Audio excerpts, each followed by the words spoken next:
Hola, ¿qué tal? Mi nombre es Nelly López Azús y vamos a continuar con la quinta aptitud, conciencia del ego y conciencia del yo superior. Y la pregunta que subyace aquí es, ¿quién conduce mi vida? Esta aptitud es en la que nos enfocamos específicamente en aquellas dos partes del yo, el ego y el yo superior. Si te incomodan los términos ego y yo superior, puedes utilizar otros que te resulten más auténticos. Por ejemplo, el yo superior también puede denominarse sabiduría interna, yo espiritual, alma, esencia, yo eterno, Atman, naturaleza de Buda, divinidad interior, Tao interior, etc.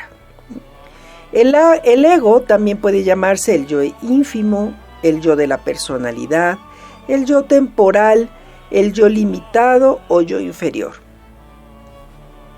Así que bueno, en esta quinta aptitud que tiene que ver con que podamos diferenciar en qué momento el ego es el que nos está dirigiendo, ¿no? Y en qué momento es el yo superior el que está mandando.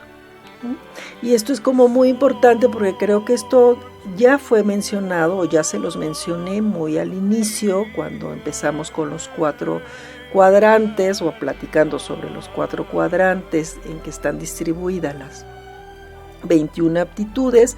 Se hablaba de la importancia de tener muy identificado nuestro ego y nuestro yo superior para ir de alguna manera evolucionando en base a comprender cuando reaccionamos en base al ego o en base al yo superior.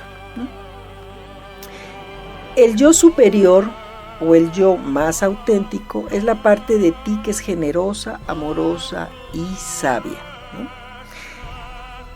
Si vas a ser más inteligente a nivel espiritual, necesitas actuar menos en función del ego y más a partir del yo superior. Y para realizar ese cambio, primero necesitas aprender a identificar las voces de las dos partes que te conforman. De eso se trata esta aptitud.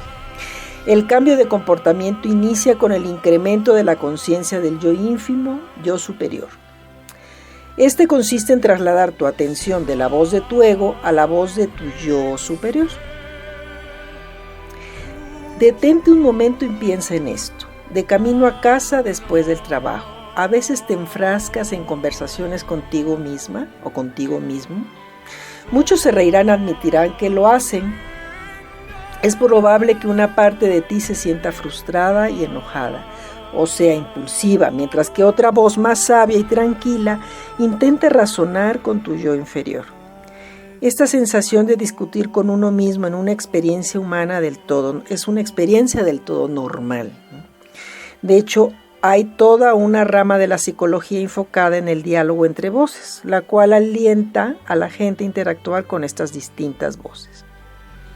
Desde el punto de partida de la inteligencia espiritual, queremos observar dos voces específicas, la del ego y la del yo superior.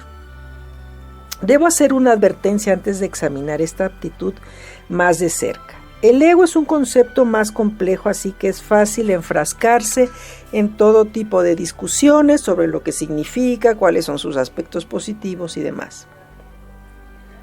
En los textos espirituales, el ego se utiliza para hacer referencia a nuestro sentido separado del yo como personalidad dentro de un cuerpo que en última instancia se ve a sí mismo como desconectado del resto de la vida. Las grandes tradiciones espirituales han hablado desde hace mucho de enemigo interior. Los sufis hablan del nafs, amara o ego tiránico, mientras que los cristianos nos advierten sobre el pecado mortal del orgullo.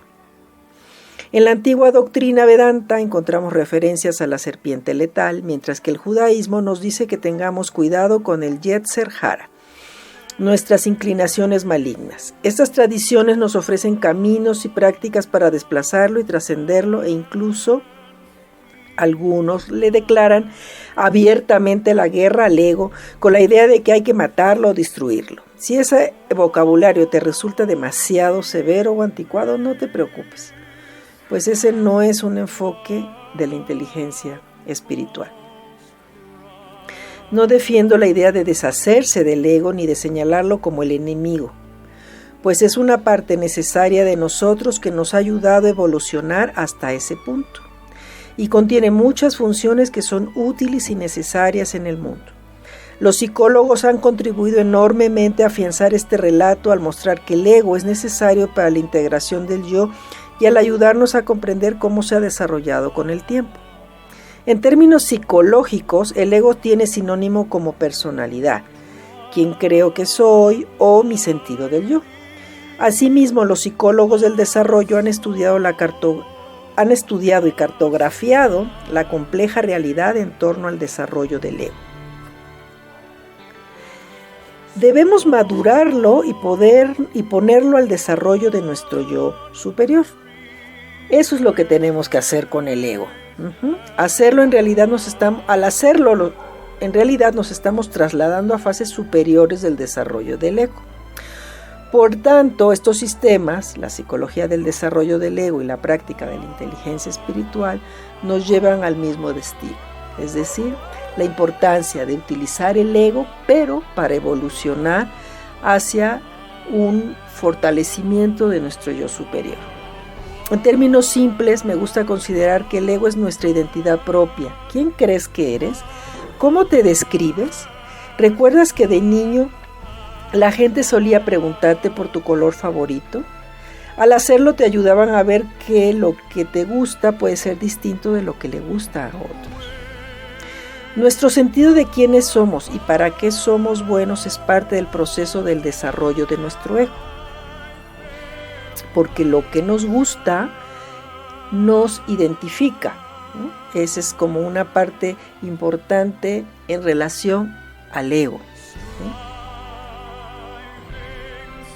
Así que bueno, habrá que trabajar, ¿no?, en todo lo que es esto que conforma también al ego. Este ego tenemos que hacer lo que madure, ¿no? Y si no lo hacemos o no logra de alguna manera madurar, este va a estar de alguna manera bloqueándonos el acceso a nuestro yo superior. Así que el ego, ¿no?, se fundamenta en el miedo, ¿no? Es decir, que está conectado con una porción primitiva del cerebro, el sistema límbico, el cual contiene el sistema de lucha o huida, y su función es mantenernos a salvo. Así que esta forma de percepción fundamentada en el miedo activa la liberación de altos niveles de hormonas relacionados con el temor, como la adrenalina y el cortisol. La activación excesiva del miedo nos resta alegría, así como capacidades de liderazgo. No deja de concentrarse en las funciones no esenciales. Literalmente perdemos puntos de inteligencia cognitiva cuando estamos en modalidad de miedo. ¿Qué estamos diciendo o qué está diciendo el libro con esto?